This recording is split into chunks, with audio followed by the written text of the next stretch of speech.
Kubor nakaslem jong udongsan Hima. Ka Assam kande ka Jylla ka Balai hadin ka Uttarakhand bat Gujarat banwanra da ka anraw halor ka uniform civil code bat kan pelaj ikijat ben riu lum naki kendon jong takaan. Ya kani lapan benado menteri rangba ka Assam Himanta Biswasarma ha kesengi palai ha Guwahati. Ka UCC gade ka an salonsar na kamenta baro kinong snong jong kari bat gade ka an ka bamshim na kanuga niam ni jingen.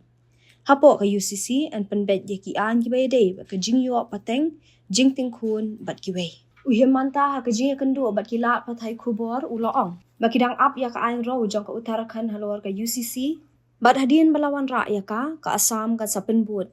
Henrei kindon shu ki kendon.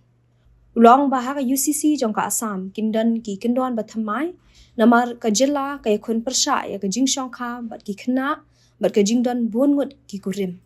Henrei uloong bakani ka anraw jong ka Assam kan pelat ye gijat ben riu ki bedai ki riu lum.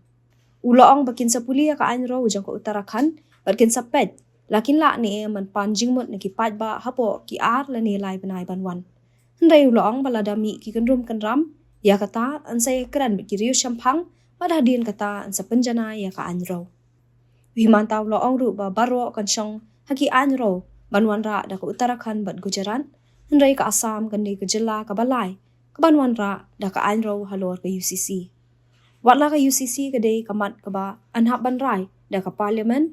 Henrei kanu ka Jylla ka la bantaw an tang ba anhap banyo ajing manjur na ka president kari India.